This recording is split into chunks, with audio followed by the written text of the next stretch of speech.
Alhamdulillahirabbil alamin wassalatu wassalamu ala asyrofil anbiya'i wal mursalin nabiyina wa maulana Muhammadin wa ala alihi wa ashabihi wa man ittaba'a hudahu ila yaumiddin, amma ba'd.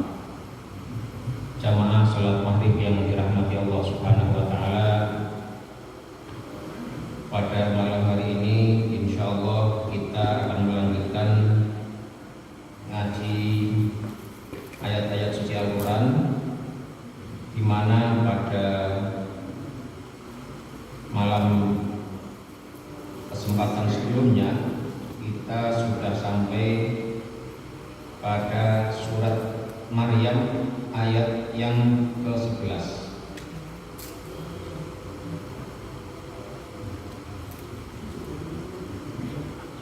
Di mushaf bisa dibuka di halaman 305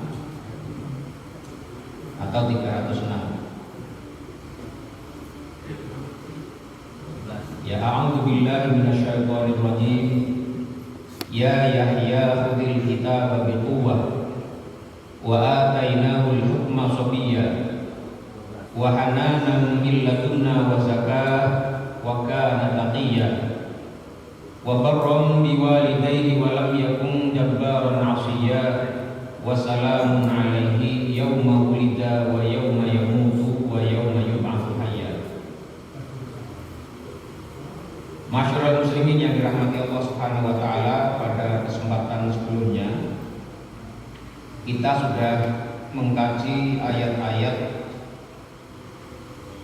yang menjelaskan tentang doa Nabi Zakaria, kemudian bagaimana Allah Subhanahu wa taala dengan segera memberikan pengkabulan atau pemenuhan atas apa yang dimintakan oleh Nabi Zakaria. Sebagai seorang manusia, Nabi Zakaria yang mengetahui bahwa dirinya sudah lemah karena sudah tua renta, kemudian tulang-tulangnya sudah merasa kering, sudah kering dan kering. Itiya itu tua renta atau ia bisa, itiya ia bisa, sudah merasa tua renta. Bahkan dalam satu riwayat disebutkan beliau sudah tidak lagi bergaul dengan istrinya, maksudnya tidak menggauli sebagaimana suami istri. Tapi kemudian Allah Subhanahu wa taala memberikan kabar gembira kepada beliau akan datangnya seorang anak, yang anak itu namanya Yahya. Yahya ini adalah nama yang belum pernah ada seorang pun sebelum Yahya bin Zakaria itu diberi nama dengan nama yang sama. Dan Allah sendiri yang memberikan nama kepada anak Nabi Zakaria yang bernama Yahya ini. Namun ada juga pendapat yang mengatakan lam naj'al lahu min qablu samiyya, maksudnya adalah bahwa tidak ada orang yang semisal atau setara dengan Yahya dalam hal bagaimana proses dikandungnya, dilahirkannya, dan keutamaan-keutamaan yang beliau miliki. Tentu di luar sejumlah ulul azmi minar rusul, para ulul azmi minar rusul, rasul-rasul yang masuk dalam golongan ulul azmi dan lain-lain. Nah, kemudian Allah Subhanahu wa taala memberikan tanda kepada Nabi Zakaria mengenai kehamilan istrinya itu, yaitu tanda-tandanya adalah Nabi Zakaria tidak bisa berbicara dengan manusia selama 3 hari 3 malam berturut-turut, padahal kondisi Nabi Zakaria dalam keadaan sehat. Jadi orang sehat, tidak ada sakit, tidak ada gangguan kesehatan apapun, tapi tidak bisa bicara selama 3 hari 3 malam. Ini. Nah, kemudian singkat cerita ke ayat 12. Begitu Nabi Yahya lahir dan kemudian tumbuh, Allah Subhanahu wa taala berfirman kepada Nabi Yahya. Ini ayat ke-12. Ya Yahya. Jadi ini ada yang mahdhuf di situ, ada yang dihapus kalau kita baca beberapa tafsir itu. Ayat waqulna lahu, maksudnya Allah Subhanahu wa taala mengatakan kepada Yahya, ya Yahya, wahai Yahya, khudhil kitaba biquwwatin. Khudh, ambillah alkitabah, kitab itu atau kitab ini. Maksudnya kitab di situ adalah kitab Taurat. Karena apa? Karena sebelum datangnya Nabi Isa, itu para nabi dari Bani Israel masih mengikuti syariatnya Nabi Musa, di mana kitabnya adalah kitab Taurat. Nah, karena itu di sini makna kitab di situ adalah ayat At-Taurat.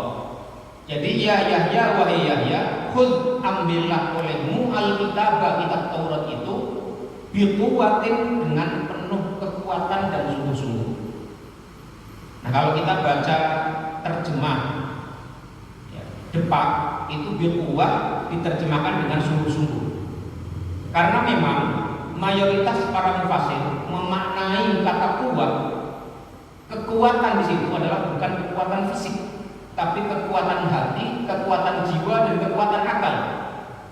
Maksudnya apa? Maksudnya ketika Allah Subhanahu wa Ta'ala memerintahkan kepada Yahya untuk berpegang kepada Taurat itu, bukan berpegang keras-keras seperti ini, memegang erat-erat dengan fisik begini, bukan. Tapi maksudnya mengambilnya dengan kekuatan hati yang sungguh-sungguh, dengan kekuatan akal yang benar-benar dicurahkan semua daya upayanya untuk memahami apa yang ada dalam Taurat itu, kemudian juga diamalkannya dengan sebaik-baiknya. Jadi ini perintah dari Allah Subhanahu wa Ta'ala kepada Nabi Yahya untuk benar-benar berpegang teguh dengan kitab Taurat. Jadi Nabi Yahya ini salah satu keistimewaannya adalah diperintah langsung oleh Allah Subhanahu wa Ta'ala untuk berpegang teguh dengan Taurat itu. Sekali lagi, kata biquwah, dengan kekuatan itu maksudnya adalah dengan kekuatan hati yang sungguh-sungguh, kekuatan jiwa yang benar-benar, dan kekuatan akal yang untuk mencurahkan segala daya upaya untuk mengerti, memahami, belajar dengan sebaik-baiknya, kemudian memahami dengan sebaik-baiknya, dan akhirnya mengamalkannya dengan sebaik-baiknya. Nah, ini kalimat khudhil kitab biquwah, ambillah kitab itu dengan kuat, dengan sungguh-sungguh, itu seyogyanya bahkan menjadi syiar umat Nabi Muhammad SAW. Jadi memegang teguh kitab, meskipun di sini konteksnya adalah konteks Nabi Yahya, tapi karena ini disebutkan dalam Al-Quran, jadi semua hal yang Allah perintahkan kepada para nabi sebelum Nabi Muhammad, selama tidak ada teks lain, ayat lain, atau hadis lain yang menunjukkan pembatalan syariat itu, maka itu bisa menjadi pedoman bagi umat Nabi Muhammad SAW. Nah, di sini Allah Subhanahu wa Ta'ala perintahkan kepada Nabi Yahya. Nabi Yahya adalah seorang nabi. Seorang nabi adalah seorang manusia yang berkategori istimewa. Klasifikasinya itu klasifikasi yang istimewa, yang dijadikan panutan. Fabihuda muqtadi, dalam satu ayat itu. Ketika Allah telah menyebutkan beberapa nama nabi, kemudian Allah berfirman fabihuda muqtadi, maka dengan hidayah, petunjuk, pedoman yang mereka wariskan, maka kalian ambillah petunjuk dari mereka. Nah, karena Nabi Yahya, sekali lagi, beliau adalah seorang nabi yang kategorinya seorang nabi itu adalah sebagai panutan. Betul, beliau adalah nabinya Bani Israel. Tapi begitu kisahnya disebutkan dalam Al-Quran, maka itu menjadi pelajaran juga buat umat Nabi Muhammad Sallallahu Alaihi Wasallam. Nah, perintah Allah khudhil kitab biquwah, peganglah kitab itu dengan sungguh-sungguh, dengan kekuatan, dengan keyakinan, dengan bukan ngasal, bukan dengan main-main. Itu juga menjadi syiarnya umatnya Nabi Muhammad Sallallahu Alaihi Wasallam. Maka kalau kita bawa ke umat Nabi Muhammad, wahai umat Nabi Muhammad, ambillah, peganglah kitab Al-Quran itu dengan sungguh-sungguh, ambillah syariat itu dengan sungguh-sungguh, pelajarilah Islam itu dengan sungguh-sungguh. Ya ayyuhalladzina amanu udkhulu fis-silmi kafah, masuklah dalam Islam secara kafah, secara keseluruhan, enggak dipotong-potong, enggak dibagi-bagi, enggak dipilah-pilah, secara semuanya, secara komprehensif, secara totalitas. Ini sekali lagi syiarnya Nabi Yahya Khudil kita berdua itu juga seyogianya menjadi syiar kita Nabi Muhammad, umat Nabi Muhammad, untuk mengambil, memegang, berpegang teguh Al-Quran dengan quwwah. Khudil kita berdua quwwah, ambillah oleh kalian umat Nabi Muhammad kitab Al-Quran itu dan juga sunnahnya Nabi Muhammad SAW dikuatin dengan kekuatan, bukan dengan main-main, bukan dengan pilih-pilih, bukan dengan tanpa adanya kesungguhan. Ini ya perintah Allah Subhanahu wa taala kepada Nabi Yahya untuk berpegang teguh, mengambil kitab itu dengan quwwah, dengan kekuatan, ai bil jiddi wal jihadi wajtihadi, dengan kesungguhan, dengan kerja keras, dengan mengerahkan seluruh apa yang kita miliki untuk memahaminya, mempelajarinya, kemudian berupaya semaksimal mungkin untuk mengamalkannya. Wa atainahul hukma sabiyya, dan kami memberi kepadanya, kata Allah Subhanahu wa taala, al-hukma, hikmah. Kata al-hukma ini para ulama memiliki banyak penafsiran. Ya, walil ulama fil murad bil hukmi aqwalun mutaqarribah. Para ulama ketika memaknai Allah memberikan kepada Nabi Yahya hikmah, al-hukm, itu maknanya apa? Ada, ini saya baca tafsirnya Abu Abdul Bayan karya Syekh Muhammad Al-Amin Al-Syunkiti. Beliau mengatakan walil ulama fil murad bil hukmi aqwalun mutaqarribah. Ada banyak pendapat para ulama tentang makna hukum itu. Wa marji'uha ila syai'in wahid, namun muaranya kepada satu hal saja sebenarnya. Wa huwa, yaitu annallaha aqwahu li fahma fil kitabi. Bahwa Allah Subhanahu wa taala memberikan hikmah, maksudnya Allah memberikan pemahaman yang baik, yang benar kepada Nabi Yahya dalam berinteraksi dengan kitab Taurat itu. Jadi kalau kita mau meneladani Nabi Yahya ini, ya kita berupaya untuk berinteraksi dengan Al-Quran dengan baik, kemudian kita mencoba memahaminya dengan pemahaman yang benar. Itu. Ai idraka ma fihi wal amala bihi fi hali kaunihi sabiyya. Maksudnya juga adalah beliau itu bisa memahami isi kandungan dari kitab Taurat itu, ya. Sabiyyan, selagi beliau dalam keadaan masih usia belia atau masa kanak-kanak. Kata sabiyyan ini para ulama juga berbeda pendapat. Ada yang maksudnya adalah masa muda, jadi belum masuk masa tua. Tapi yang zahirnya yang lebih kuat dan kebanyakan ulama mengatakan sabiyya, ya sabi, itu anak-anak, orang-orang anak usia yang masih belum masuk masa dewasa. Jadi salah satu kehebatan, ya, keunggulan Nabi Yahya itu beliau diberikan pemahaman terhadap Alkitab, pemahaman terhadap Taurat itu dalam usia yang masih dini.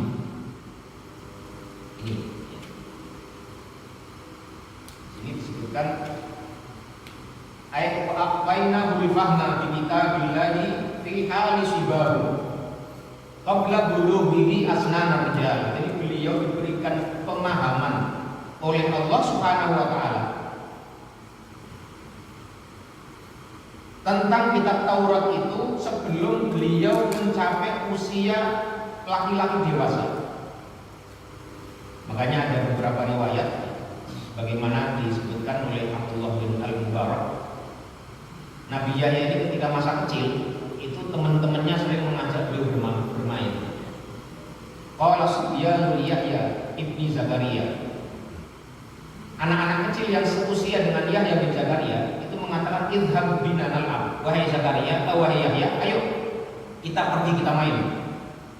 Faqala, maka Nabi Yahya yang sudah diberikan kematangan pikiran, kematangan jiwa, kematangan hati di usia beliau yang masih kecil itu, beliau mengatakan ma lil la'ibi khuliqna, bukan untuk bermain kita itu diciptakan. Ini luar biasanya Nabi Yahya. Makanya para ulama juga berbeda pendapat apakah Nabi Yahya itu dijadikan nabi itu di dalam usia yang kecil. Ya. Jadi sebagian ulama, sebagian ahli tafsir itu memaknai wa atainahul hukmah, dan Allah memberikan hikmah kepadanya. Itu maksudnya adalah nubuwah, al-hukmah ay an-nubuwah, yaitu kenabian. Ini di antara pendapat para ulama. Meskipun mayoritas umumnya para nabi itu diangkat oleh Allah Subhanahu wa taala di usia sekitar 40 tahun. Di mana usia kematangan seseorang itu usia 40 tahun. Makanya ada yang bilang itu life begin at 40. Hidup itu mulai dari usia 40. Nah, kalau anak-anak muda milenial sekarang life begin after 40 katanya. Nah, hidup itu baru terasa hidup setelah 40. Kenapa? Oh itu. Ya makanya itu beberapa kali kita sampaikan itu ayat satu usia yang pernah disebutkan dalam Al-Quran itu hanya satu, usia 40 tahun dalam surat Al-Ahqaf ya, yang hatta idza balagha ashuddahu wa balagha arba'ina sanatan qala rabbi awzi'ni an ashkura nikmataka allati an'amta 'alayya ila akhiril ayat. Itu usia 40 tahun adalah usia yang sangat penting. Tapi di sini Nabi Yahya disebutkan oleh Allah Subhanahu wa taala, beliau diberikan al-hukm, hikmah yang oleh sebagian mufassir disebut sebagai nubuwah, itu pada usia beliau masih kecil. Wahananan, dan kami juga berikan kepada dia hananan, yaitu rasa kasih sayang. Kata hanan itu mirip maknanya dengan kata rahmah. Kemarin di awal di mukadimah surat Maryam kita sudah memberikan gambaran besar, gambaran umum tentang surat Maryam itu. Salah satu tema besar surat Maryam adalah surat yang banyak berbicara tentang rahmah. Karena sifat Allah yang sebagai Ar-Rahman itu disebutkan berkali-kali, dan ada beberapa kalimat yang mengarah kepada bentuk rahmat Allah Subhanahu wa taala. Ya, kemarin di ayat kedua sudah ada kalimat rahmat, misalnya dzikru rahmati rabbika abdahu Zakaria, ayat kedua. Kemudian ada beberapa ayat yang lain nanti yang banyak sekali menyebut rahmat dari Allah Subhanahu wa taala. Nah, salah satunya ini ya, bagaimana Allah Subhanahu wa taala memberikan rahmat, rasa welas asih, rasa kasih sayang yang ada dalam diri Nabi Yahya. Jadi rasa kasih sayang itu adalah satu keadaan jiwa yang kalau ditempatkan dalam satu hal itu pasti membuat baik terhadap satu hal itu. Itu mirip dengan kata arif, ya, kata lemah lembut, rasa kasih sayang. Itu kata Rasulullah dalam hadis itu, kalau orang diberi lemah lembut apa? Illa zaman. Kalau orang memiliki ada lemah lembut dititipkan kepada seorang, maka kelemah lembutan itu tidak lain kecuali akan menghiasi jiwa orang tersebut. Dan ini Nabi Yahya juga kelebihannya diberikan hanan, sifat welas asih, rasa kasih sayang. Orang kalau nggak punya rasa kasih sayang itu keras, ya, kemudian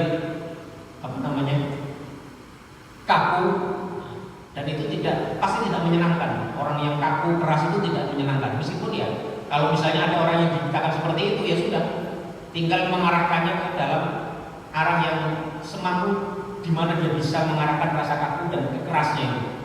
Tapi orang yang memiliki kasih sayang, orang yang memiliki rasa welas asih, itu pasti rasa welas asih itu, pasti rasa kasihnya itu akan membuat semakin indah jiwa dan hidup orang yang diberikan sifat hanan itu atau sifat rahmah itu.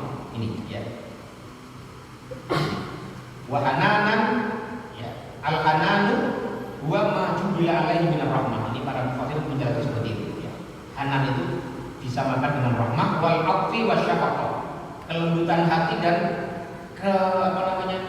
hati itu bukan rintik, mudah merasakan ya, empati terhadap orang lain. Ini syafaqah. Ini. Kemudian yang berikutnya, miladunna, dari diri kami, dari kami langsung. Jadi tadi ya, al-hukum, pemahaman yang Allah berikan kepada Nabi Yahya. Demikian juga hanan, rasa kasih sayang yang diterima oleh Nabi Yahya, itu semua diberikan min ladunna, dari sisi Allah Subhanahu wa taala langsung. Ini mirip-mirip dengan hikmah yang diberikan kepada Nabi Khidir, min ladunni, ilmu yang diberikan langsung dari Allah Subhanahu wa taala, bukan muktasab.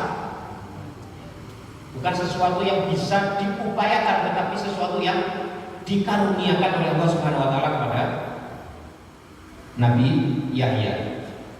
Wa zakatan, dan juga kebersihan jiwa dari dosa.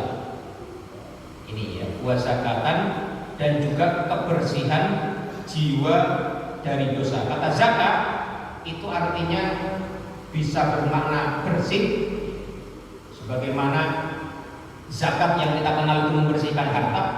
Tapi kata zakat juga bisa berarti tumbuh, sebagaimana zakat yang kita kenal itu juga menumbuhkan harta-harta kita.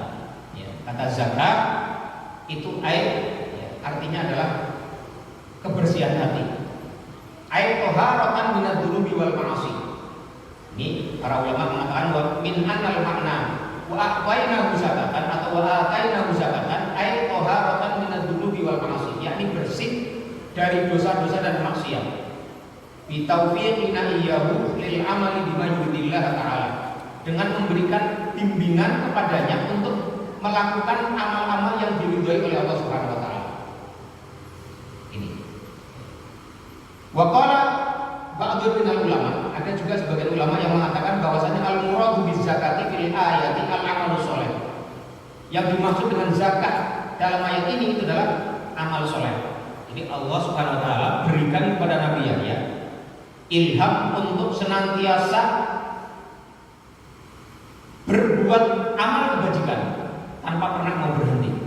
Ini diantara kelebihan yang Allah berikan kepada Nabi Yahya. Kemudian wabarran biwalidayhi. Jadi kalau sifat-sifat yang tadi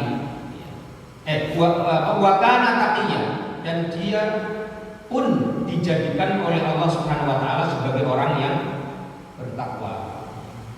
Jadi takwa itu adalah satu kondisi, satu level kebajikan seseorang kepada Allah Subhanahu wa taala yang sangat tinggi sekali. Karena itu takwa itu menjadi pesannya seluruh para nabi. Itu ada dalam ayat wa wassaynal ladzina ataina alkitaba min qablika wa iyyakum wa wassaynal ladzina atainahumul kitaba min qablikum wa iyyakum anittaqu. Itu dalam surat apa ya? Itu ada wa wassaynal ladzina atainahum al-kitaba wa wassaynal ladzina atainahumul kitaba min qablikum wa iyyakum anittaqullah. Dan telah kami wasiatkan kepada orang-orang yang diberikan kitab kepada mereka sebelum kamu, dan juga kepada kamu wasiat ini, yaitu anittaqullah, untuk senantiasa bertakwa kepada Allah Subhanahu wa taala. Itu ada di surat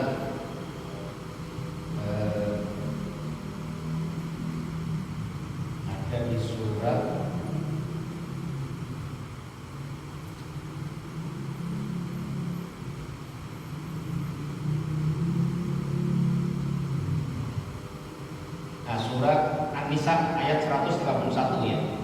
Itu di tengahnya ada kalimat walaqad wassaynal ladzina utul kitaba min qablikum. Dan sungguh-sungguh kami telah berikan wasiat kepada orang-orang yang diberikan kitab kepada mereka min qablikum, sebelum kalian semuanya, wa iyyakum, dan juga berwasiat kepada kalian semuanya, anittaqullah, agar kalian semua bertakwa kepada Allah Subhanahu wa taala. Jadi pesan takwa itu bukan hanya pesannya para khatib di setiap Jumat dari umatnya Nabi Muhammad SAW, tapi pesan takwa itu juga menjadi wasiat Allah kepada seluruh para nabi yang datang sebelum Nabi Muhammad SAW. Ini pentingnya takwa, dan di sini Nabi Yahya disifati dengan wakana taqiyya, sebagai orang yang bertakwa kepada Allah Subhanahu wa taala. Kemudian setelah Allah Subhanahu wa taala menyebutkan sifat ketakwaan, yang itu adalah sifat yang paling unggul seseorang terhadap Rabb-nya, maka kemudian Allah Subhanahu wa taala memberikan penjelasan tentang salah satu sifat yang paling penting juga dimiliki oleh Yahya, yang terkait dengan urusan manusia, yaitu wa barram biwalidayhi. Dan Nabi Yahya, dia adalah seorang yang seorang yang berbakti, seseorang yang berbudi pekerti baik biwalidayhi, kepada kedua orang tuanya. Jadi di sini ayat wa barram biwalidayhi itu menunjukkan pelajaran pentingnya berbuat baik pada kedua orang tua. Mengapa? Ini adalah salah satu sifat penting yang Allah sebutkan setelah Allah Subhanahu wa taala menyebutkan sifat Nabi Yahya adalah seorang yang bertakwa. Bertakwa meskipun maknanya itu luas, tapi kata takwa itu ya kalau dipersempit itu arahnya vertikal kepada Allah Subhanahu wa taala. Dia melaksanakan semua perintah Allah dan menjauhi larangannya. Vertikal, artinya itu mendasarkan perbuatannya kepada Allah Subhanahu wa taala. Nah, kemudian kebaikan yang paling paripurna setelah ketakwaan, yang sifatnya horizontal mengarah kepada sesama manusia, itu adalah berbuat bakti, berbuat baik pada orang tua. Maka di sini Allah Subhanahu wa taala mensifati Nabi Yahya wa barran biwalidayhi, dan Nabi Yahya itu adalah seorang yang sangat berbakti biwalidayhi, kepada kedua orang tuanya. Ini ya, berbuat bakti kepada orang tua itu adalah kebaikan paling tinggi setelah kebaikan kepada Allah Subhanahu wa taala. Maka orang kalau mau berjihad pun, kalau dia masih punya orang tua, masih tinggal sama orang tuanya, dia wajib hukumnya meminta izin kepada orang tuanya. Kalau orang tuanya mengatakan kamu jangan pergi, maka dia tidak boleh pergi. Itu ya. Jadi, dan ini ada riwayatnya, seorang sahabat yang pernah mau berjihad sama Rasulullah, suruh izin dulu sama ibunya. Ternyata ibunya tidak mau, tidak mengizinkan karena memerlukan keberadaannya untuk menjaganya.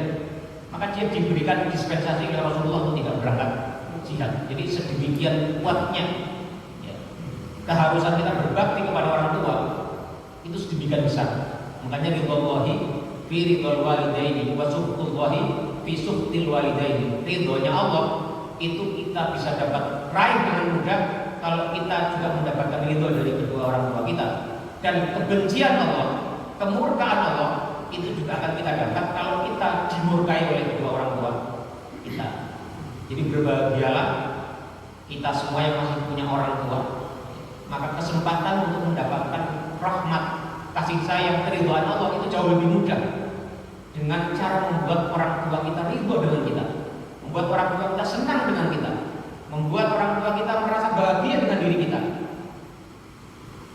Tapi pada sisi yang lain juga mudah kita mendapatkan kemurkaan orang tua kita masih hidup kalau kita justru membuat orang tua kita itu menjadi murka kepada kita. Ridwallahi fi ridwal walidaini wa suhtullahi fi suhtil walidaini. Ya, ini kembali kepada ayat yang ke-14, wa barram biwalidayhi. Dan Nabi Yahya itu adalah orang yang sangat berbakti kepada kedua orang tuanya. Walam yakun jabbaron. Walam yakun jabbaron ya, dan bahasa Indonesia dulu, dan dia tidaklah termasuk atau tergolong orang yang sombong. Jadi Nabi Yahya ini Allah Subhanahu wa taala berikan juga sifat, yaitu sifat orang yang tidak sombong. Nah, apa maksud kata sombong di situ? Di sini dijelaskan ay lam yakun mustakbiran an ta'ati rabbih wa ta'ati walidayhi walakinnahu kana muti'an lillahi mutawabi'an li walidayhi. Di makna jabbar di situ adalah maksudnya Nabi Yahya itu adalah tidak termasuk orang yang membangkang dari ketaatan kepada Allah Subhanahu wa taala, lam yakun mustakbiran an ta'ati rabbih, dan wa ta'ati walidayhi, dan juga bukan seorang yang membangkang atau tidak taat kepada kedua orang tuanya. Walakinnahu kana muti'an lillah, tapi dia adalah orang yang muti', taat kepada Allah, mematuhi semua perintah Allah, dan mutawadhi'an liwalidayhi, dan juga dia menundukkan diri, tawadhu, merasa merendahkan dirinya di hadapan kedua orang tuanya. Ini. Namun ada juga tafsir yang lain yang disebutkan oleh mufassir yang lain, menyebutkan wa al-jabbaru ay kafirul jabri ay al-qahri linnas wa dzulmi lahum. Yang dimaksud dengan kata jabbar, bahwa Nabi Yahya itu adalah bukan seorang jabbar, seorang yang sombong, seorang yang angkuh. Itu maksudnya adalah al-jabbaru ay kafirul jabri, orang yang banyak jabernya. Apa jabr itu? Ay al-qahri linnas, berlaku keras, kaku terhadap manusia, atau memaksa, menindas kepada manusia. Wa dzulmi lahum, dan berbuat kezaliman kepada mereka. Wa kullu mutakabbirin 'alan nasi yadzlimuhum, dan semua orang yang berbuat angkuh, berbuat kasar, berbuat semena-mena terhadap orang lain, maka yadzlimuhum, dia adalah berlaku zalim kepada mereka. Fa huwa jabbarun, maka orang yang seperti ini itu digolongkan termasuk golongannya orang-orang yang jabbar. Nah, orang yang jabbar ini Nabi Yahya dinafikan dari sifat itu, bukan seorang yang jabbar. Jadi kalau kita mau menggabungkan makna dari penafsiran para ulama tafsir tadi, kalau disebutkan walam yakun jabbaran, dan Nabi Yahya bukan termasuk orang yang jabbar, itu artinya orang yang pertama orang yang bukan tidak patuh kepada Allah, yang pertama. Yang kedua, bukan orang yang tidak taat kepada kedua orang tuanya. Yang ketiga, bukan orang yang semena-mena atau kasar mendzalimi orang lain. Jadi ada 3 makna yang bisa dikandung dalam kata jabbar tadi, bahwa Nabi Yahya itu memiliki sifat yang tidak seperti tadi. Itu. Walam yakun jabbaran asiyah, pun pula bukan orang yang durhaka. Ini sifat-sifat yang Allah Subhanahu wa taala berikan kepada Nabi Yahya, istimewakan terhadap Nabi Yahya. Ini. Kemudian ayat yang berikutnya, wassalamun alaihi, dan salam sejahtera, keselamatan, kedamaian, alaihi, ditetapkan kepadanya, maksudnya kepada Nabi Yahya. Wassalamun alaihi ay amanul lahu, ada sebagian mufassir yang menafsirkannya ay amanul lahu, keamanan, kedamaian, ya, itu diberikan, ditetapkan kepada Nabi Yahya. Namun ya, ada juga para mufassir yang lain seperti Ibnu Athiyah, beliau mengatakan wal adharu indi annaha tahiyatu al muta'arafah. Kata wassalamun alaihi itu adalah ungkapan salam sebagaimana dikenal kita mengartikan kata salam. Ini pendapatnya mufassir besar ya, Ibnu Athiyah, yang punya kitab tafsir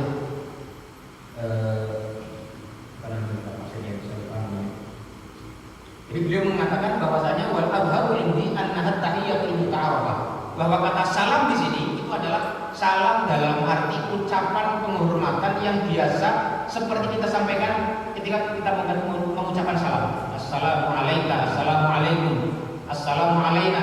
Semoga salam sejahtera, keselamatan diberikan kepada kita. Fahiya asyrafu minal aman. Maka kata Ibnu Athiyah, kalau salam itu yang dimaksud, maka maknanya lebih dalam, maknanya lebih mulia daripada sekedar aman. Dan aman, rasa aman itu derajatnya masih di bawah daripada kata salam itu sendiri.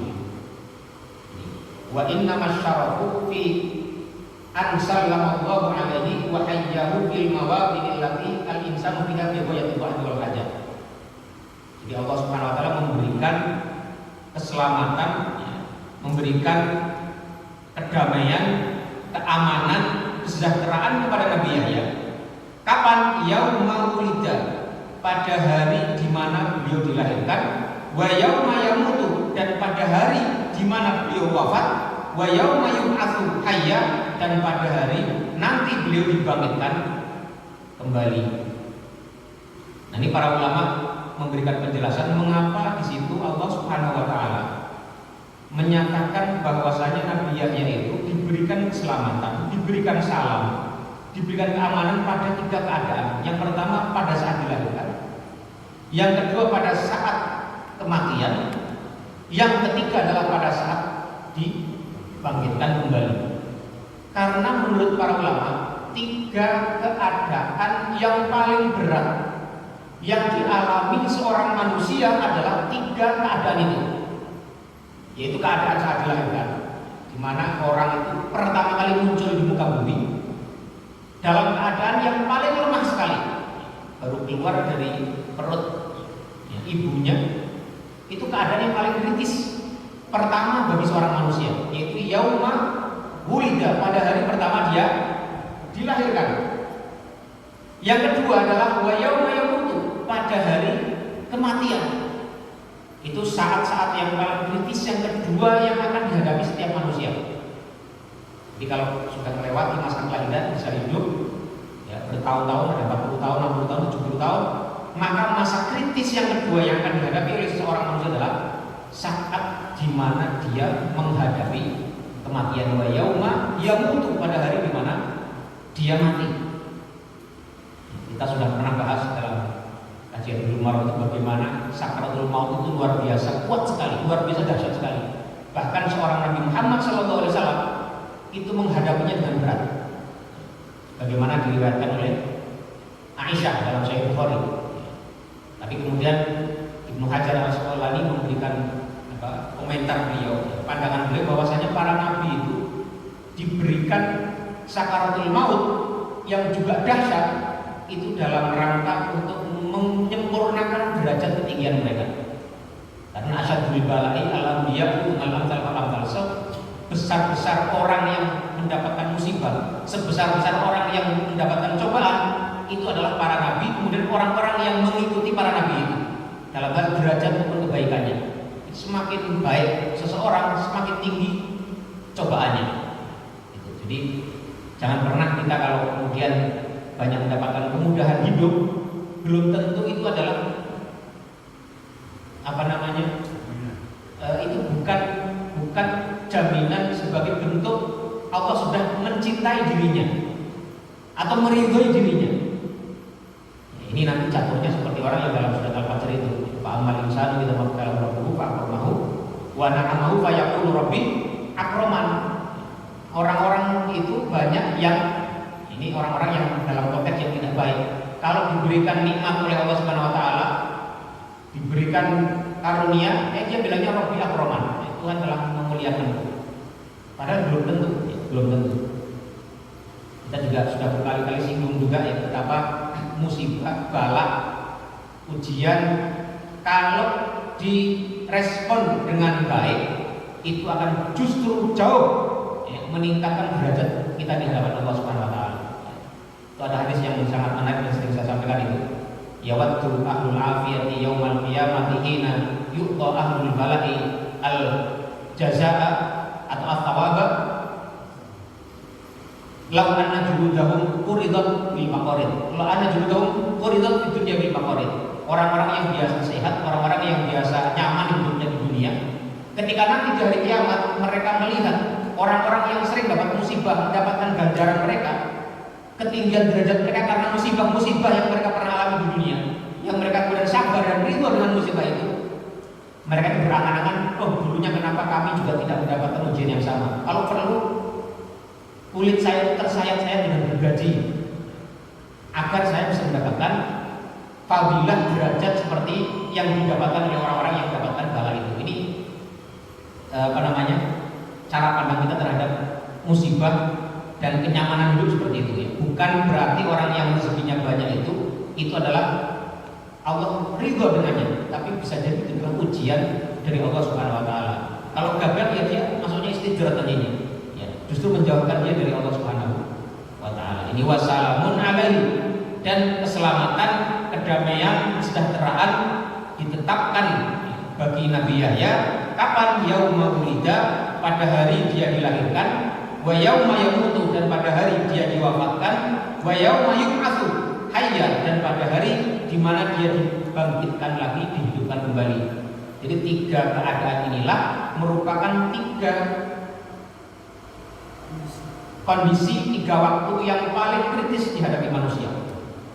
Nah, kalau kita baca ayat ini, apa tadabbur, apa yang bisa kita dapat?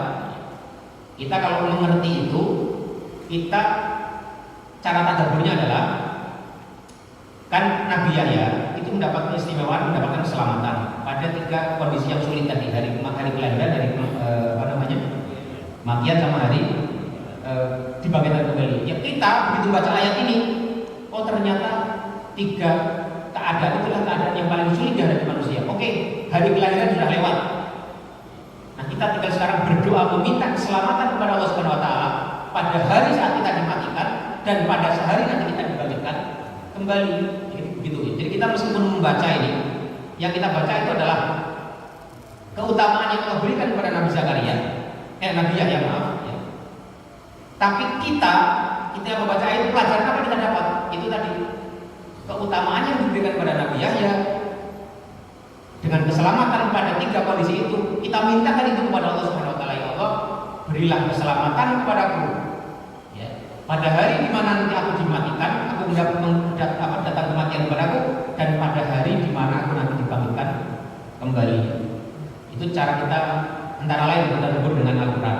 Sama tadi Baran Biwalidin, Nabi Yahya disifati sebagai orang yang berbakti pada orang tuanya. Lantas apa faedah buat kita? Itu tadi, kalau Nabi Yahya itu disifati dengan sifat itu, dan grade-nya Nabi Yahya sebagai seorang nabi adalah seorang panutan, ya kita mencontoh sifat-sifat baik tadi itu, berbuat bakti kepada orang tua, tidak menjadi orang yang keras, kasar, menyakiti, ya, semena-mena terhadap orang lain, berbuat zalim kepada orang lain, dan seterusnya itu, ya. Wallahu a'lam bishawab. Silakan kalau ada yang menambahkan, menyampaikan pandangannya atau bertanya, silakan. Ya.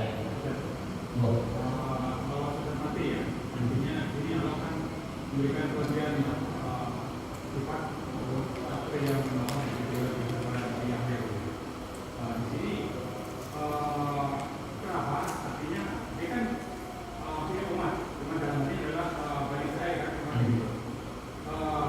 tapi dia tidak bisa umat itu ke dalam hal yang tadi yang seperti mulai awal tadi yang diberikan pada Yahya gitu.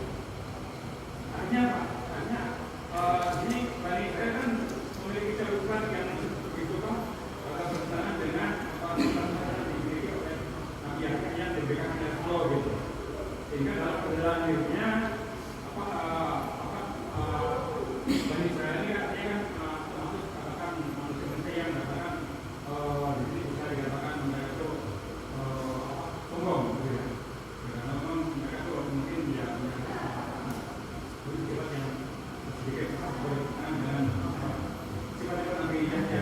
Yang kedua, di dalam Israel ini kan banyak kita supaya nama-nama Yahya gitu ya. Tapi di dalam katakan penglihatannya, nama-nama ini artinya kan sedikit tidak sesuai dengan apa yang dimiliki oleh sifat-sifat Nabi Yahya gitu. Ini apakah salah satunya memberikan nama Yahya atau bukan itu? Ya, yang pertama, tahu dari mana kita umatnya Nabi Yahya tidak baik saat itu. Bani Israel itu, mereka ada masa-masa di mana mereka dengan para nabinya itu, di mana mereka taat dengan nabinya. Kayak misalnya Bani Israelnya Nabi Musa, itu ada saat-saat mereka patuh pada Nabi Musa. Tapi kemudian ada saat-saat mereka kemudian membangkang atau kembali kepada kesesatan mereka. Sama juga dengan nabi-nabi yang lain. Sama Nabi Isa pun, Nabi Isa juga nabi dari Bani Israel juga. Ada saat-saat juga di mana beliau memiliki murid-murid yang itu tadi apa? Al-Hawariyun, yang dipuji dalam Al-Quran itu. Jadi tidak semua Bani Israel itu adalah jahat atau sesat. Tapi ada masa-masa di mana Bani Israel itu adalah ada orang-orang yang taat beribadah, orang-orang yang kayak Imran misalnya. Imran bapaknya siapa? Maryam, ya. Itu adalah seorang yang soleh, dia bukan seorang nabi, dia dari Bani Israel juga. Jadi tadi ya, kalau disebutkan nabinya tidak berhasil mengajak Bani Israel kepada kebaikan, itu tidak pernyataan yang perlu dibuktikan. Apa buktinya? Kita bisa mengatakan itu karena Bani Israel sendiri dalam proses sejarahnya mulai dari Nabi Yakub, ya kan, ya Israel itu nama lain dari Nabi Yakub. Kemudian punya anak Nabi Yusuf dan seterusnya sampai Nabi Musa, kemudian apa namanya menjadi nabi mereka. Ada saat-saat di mana mereka patuh, ada saat-saat di mana mereka kemudian membangkang kembali. Kemudian datang nabi berikutnya dan seterusnya. Itu yang pertama. Yang kedua, mengenai orang diberikan nama dengan Yahya kok nggak sesuai dengan sifat-sifatnya, itu sama dengan kita loh Pak. Saya dikasih nama Muhammad Sahrul, tapi ya yang gini-gini aja. Ya itu kan harapan orang tua, doa. Mudah-mudahan kalau nggak dapat 100% ya dapat 2%, 3%-nya dari kata Nabi Muhammad itu. Kan kita berusaha. Ya, gitu. Jadi tidak ada salahnya kita memberikan nama yang baik untuk anak-anak kita dengan maksud at-tayammun, berharap keberkahan nama itu, mengharapkan doa baik daripada yang dikandung dari nama itu. Diberi nama Muhammad, diberi nama Ahmad, ya, yaitu upaya orang-orang tua kita. Nggak ada salahnya. Yang tetap tentu orang yang diberi nama itu nanti bertanggung jawab sendiri atas perilakunya diri sendiri. Itu alam soal. Yang lain? Dan ya, silakan ya. Kalau menurut saya pernah baca kisah Nabi Yahya ini mirip dengan Nabi Isa ya. Jadi ketika dia juga Nabi Yahya tadi disebutkan ada perkataan dia dipertahankan saat dia dilahirkan dan diwafatkan kemudian bangkit kembali. Di Nabi Isa juga ada perkataan begitu kan. Doa. Bahkan nanti di ayat selanjutnya ya, Maryam 33 sampai selanjutnya itu ada kata yang sama dengan Iya memang beliau ini berdua ini sezaman ya, ada irisan zaman yang sama. Bahkan kan Nabi Zakaria berdoa minta anak itu kan setelah mengetahui Nabi Maryam hamil. Ya kan? Bukan dapat makanan. Ya, di mihrab itu ketika beliau mendapati Nabi Zakaria mendapati Maryam mendapatkan kiriman makanan dari Allah Subhanahu wa taala. Dari situ kemudian doa Zakaria, Rabbahu, karena Nabi Zakaria berdoa kepada Allah Subhanahu wa taala untuk memberikan anak. Yang kemudian lahirlah Yahya itu. Jadi ada irisan zaman antara Nabi Yahya dengan Nabi Isa, dan ada banyak kemiripan. Misalnya Nabi Isa kan mulai kecil sudah bisa bicara. Ya kan? Apa namanya? Irhas atau mukjizat, kalau boleh disebut mukjizat. Nabi Isa bisa berbicara di masa masih bayi. Sementara Nabi Yahya itu sudah diberikan ya hikmah tadi, diberikan kematangan jiwa, akal pikiran tadi di masa dia masih kecil. Jadi ada beberapa kemiripan, ya, termasuk juga doanya tadi. Itu nanti ada doa di surat Maryam, surat Al-Imran mungkin ya. Maryam ayat 33. Ayat Maryam berapa? Ayat 33.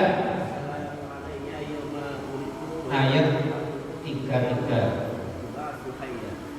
Nah, ini kan siapa? Nabi Isa. Jadi kalau Nabi Isa itu beliau yang mengatakan kepada dirinya, ya, wassalamu alayya, dan semoga keselamatan dilimpahkan kepadaku. Sama juga wa yauma wulidtu, pada hari di mana aku dilahirkan, wa yauma amutu, dan pada hari wafatku, wa yauma adhaya, dan juga pada hari aku dibangkitkan kembali. Jadi ada banyak kemiripan antara dua orang saudara sepupu, bukan hitungannya berarti beliau. Keponakan dan paman dan keponakan Ustaz. Ya, jadi Nabi Yahya itu kalau dihitung pamannya Nabi Isa berarti, karena ibunya Nabi Isa Maryam itu keponakannya Zakaria, Nabi Zakaria. Bentar, Maryam itu kan keponakannya Nabi Zakaria. Nabi Zakaria kan? Jadi terus Nabi Zakaria punya anak, Nabi Isa itu Maria punya anak. Sepupu berarti kan ya? Bukan. Ya? Paman dan cing. Paman dan Oh iya, berarti Nabi Yahya itu omnya omnya. Nabi Isa. Ya benar, barakallahu fiik. Terima kasih. Ya, terima kasih. Ya, ada yang lain? Ya. Yang sepupu dulu ya. Nanti dikatakan sabab ridho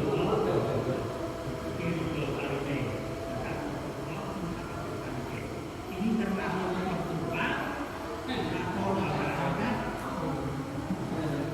Ini pertanyaan. Mertua atau ibu asli atau orang tua. Kalau menurut yang saya tahu ya, kedudukan seorang mertua itu berbeda dengan orang tua.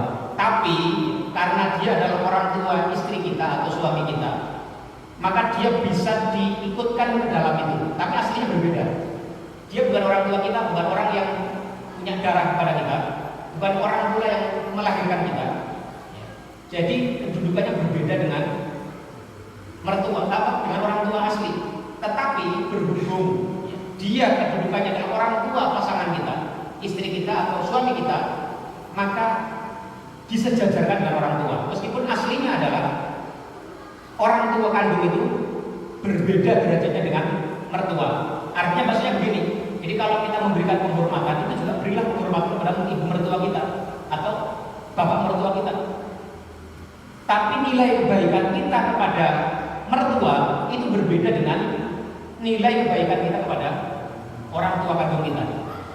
Terus bukan berarti dengan itu kalau gitu saya nggak perlu taat sama mertua, saya nggak begitu juga. Tapi derajatnya berbeda. Ya, derajat antara orang tua kandung dengan ibu mertua atau bapak mertua itu berbeda. Apalagi bapak angkat misalnya, itu berbeda. Ya, tentu wajib bagi seseorang untuk berbuat baik kepada siapapun, terutama kepada orang-orang yang masuk dalam lingkaran kehidupan dia yang paling dekat. Saudara kandung misalnya, sama. Kebaikan kita kepada saudara kandung itu di bawahnya kebaikan kita kepada orang tua misalnya. Kebaikan kita kepada ibu lebih tinggi derajatnya dibanding dengan kebaikan kita kepada bapak kita. Umuka 3 kali misalnya. Tapi bukan berarti lantas kita menyengaja untuk memberikan pembedaan kepada kedua orang itu. Tapi kalau diukur ya, nilai ketaatan kita lebih tinggi kepada pertama ibu kita, baru bapak kita gitu. Jadi ada pembedaan ya.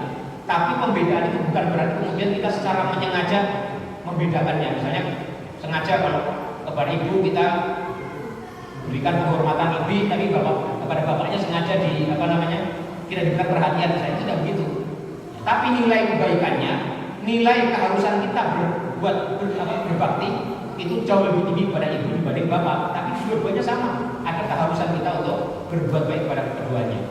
Sama kepada ibu atau bapak mertua, kita juga punya kewajiban berbuat baik, menghormati mereka. Tapi derajatnya masih di bawah keharusan kebaikan kita kepada bapak asli kita, bapak kandung kita, dan juga bapak ibu kandung kita.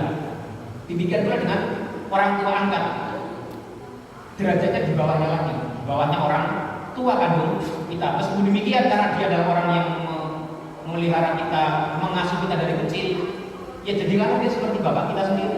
Kita hormati dia.